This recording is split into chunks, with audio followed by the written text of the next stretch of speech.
200 में 2000 यूसी, 2000 रुपए में 25,000 की गाड़ी का कार्ड।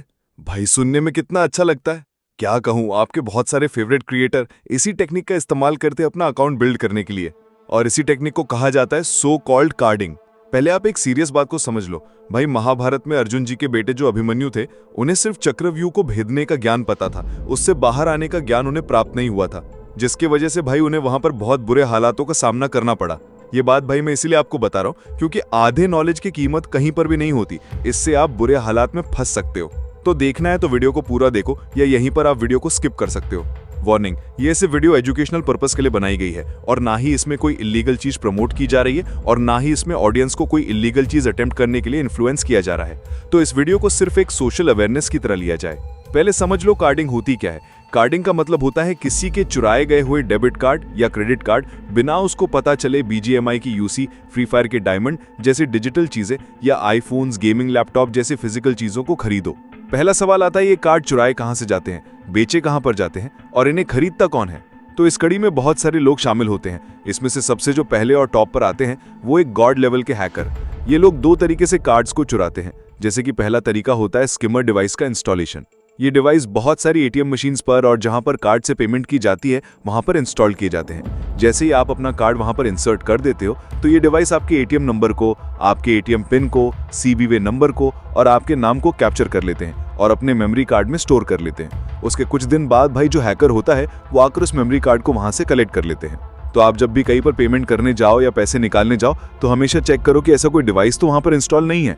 दूसरी तरीके में ये ऐसी बहुत सारी वेबसाइट्स को टारगेट करते हैं जहां पर पेमेंट रिलेटेड काम किया जाता है, जैसे कि ई-कॉमर्स साइट समझ लो, या ऐसी साइट जो सब्सक्रिप्शन बेच रहे हैं और इन वेबसाइट को हैक कर लेते हैं। अब जाहिर सी बात है ये वेबसाइट हैक करके कपड़े तो खरीदेंगे नहीं, तो यहाँ से भाई ये क्रेडिट कार्ड का जो डेटाबेस होता है अपने सर्वर्स पर डंप कर लेते हैं और उसके बाद एक चार्ट बनाया जाता है। मतलब पर्सन का नाम, उसका ATM नंबर, वो कहाँ रहता है, उसकी जीमेल ID, उसका फोन नंबर और क्या काम करता है, और उसके अकाउंट में एट द एंड कितने पैसे हो सकते हैं। और इस चार्ट को बनाकर वो अपनी वेबसाइट पर पब्लिश कर देते हैं। जाहिर सी बात है ये वेबसाइट नॉर्मल इंटरनेट पर नहीं चल सकती क्योंकि अपनी लीगल अथॉरिटीज इस पर एक्शन लेती हैं। जाहिर सी बात है ये सारी चीजें डार्क वेब से ऑपरेट होती है। भाई वहां पर इन चीजों के स्टोर्स बने होते हैं जहां पर सारी इलीगल चीजों को खरीदा और बेचा जा रहा हो।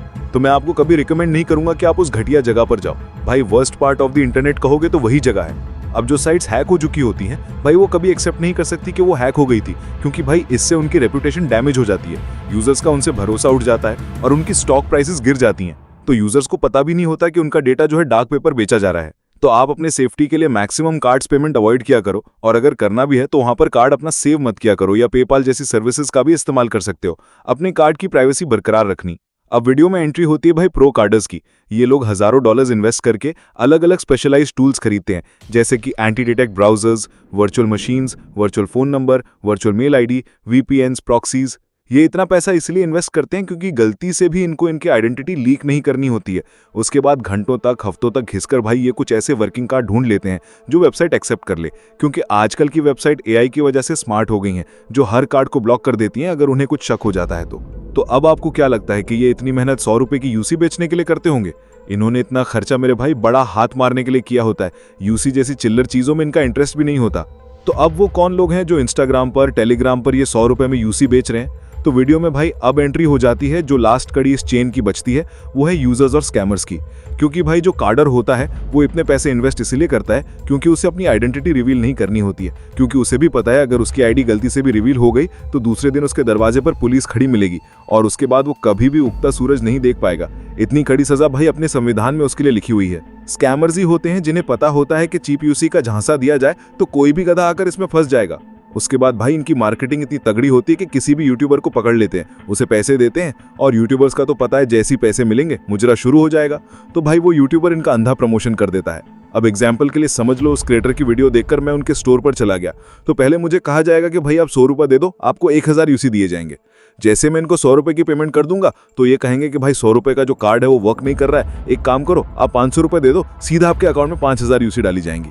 ये लोग मुझे जितना लूटा जा सकता है उतना लूटने की ट्राई करेंगे, क्योंकि इन लोगों को किसी की फीलिंग से वगैरह कुछ लेना देना नहीं होता है। सबसे इमोशनलेस पर्सनालिटी अगर बोलोगे तो ये लोग। तो जिस टाइम मैं बोलूंगा कि भाई मेरे को तेरे से यूसी लेनी ही नहीं है तो एक काम कर, मैंने जितने पैसे दिए हैं उतने लौटा ले, तो उसी टाइम भाई मुझको ये लोग ब्लॉक कर देंगे। अब आप एक बात समझ लो, अगर मैंने अमेज़ॉन से कुछ खरीदा और मुझे वो नहीं मिला या जैसा वो दिखाया था वैसा नहीं मिला, तो भाई मैं अमेज़ॉन पर कंज्यूमर कोर्ट के थ्रू केस कर सकता हूँ और अपना कंज्यूमर कोर्ट इतना स्ट्रांग है कि अमेज़ॉन को घुटने पर लाकर खड़ा कर देगा।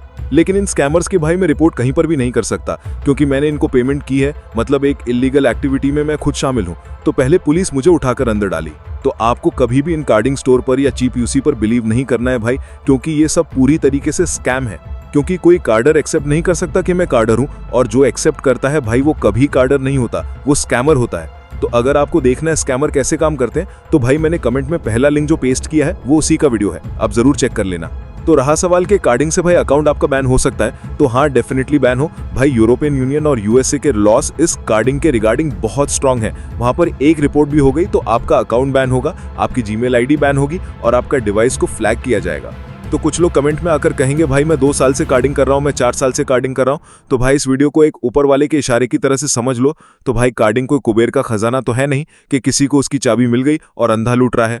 तो कार्डिंग का मतलब यह है कि किसी आम आदमी के अकाउंट से पैसे चुराए जा रहे हैं, जिसने अपनी फैमिली के लिए, अपने बच्चों के लिए, अपनी बीमारियों के लिए पैसे जमा किए होंगे। तो कार्डिंग में किसी इनोसेंट पर्सन को धोखा दिया जा रहा है, और धोखे की सजा आप चाहे गीता में देख लो, कुरान में देख लो, गुरु ग्रंथ साहिब में देख लो या बाइबल में देख लो, सेम नर्क में ही जाना पड़ेगा।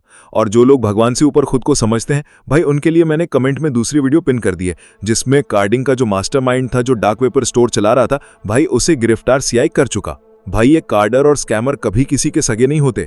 क्या पता आपको कल जेन्युइन बंदा भी मिल जाए, लेकिन उसके मन में अगर लालच आ गया और उसने आपको भेजी हुई यूसी का ही रिफंड मार लिया, तो वो तो पैसे कमा लेगा, लेकिन आपका अकाउंट यहाँ पर बैन हो जाएगा। तो मेरी पिछली एक्सपोज वाली वीडियो में भाई कुछ क्रिएटर लोग ऑफेंड हो गए थे, तो मैं बस उनसे यही कहना चाहूंगा कि भाई मैंने पिछली वीडियो में किसी क्रिएटर का नाम नहीं लिया था, एक रैंडम एग्जांपल्स लिए थे, जनरल स्क्रीनशॉट्स लिए थे और वो वीडियो में दिखाए थे। और हाँ, अगर आप इलीगल चीज कर रहे हो तो भाई वो इलीगल है, उसे निरमा साबुन से धोने से कभी वो लीगल नहीं बन सकती। अपनी ऑडियंस को भाई बताकर रखो कि ये चीजें जो मैं कर रहा हूँ वो इलीगल है। कल इसकी वजह से आपकी आईडी बैन हो सकती है, क्योंकि आप लोग यूट्यूब के पैसों से नई आईडी बना सकते हो, लेकिन इन लोगों की आईडी मेहनत से बनाई हुई चली गई तो वापस नहीं आएगी। तो मैं आप सभी लोगों से यही कहना चाहूंगा कि भाई इस गेम के लिए तो अपने करियर के साथ मत खेलो, ऐसी इलीगल चीजों में मत पड़ो, अपनी फैमिली की इज्जत को खतरे में मत डालो।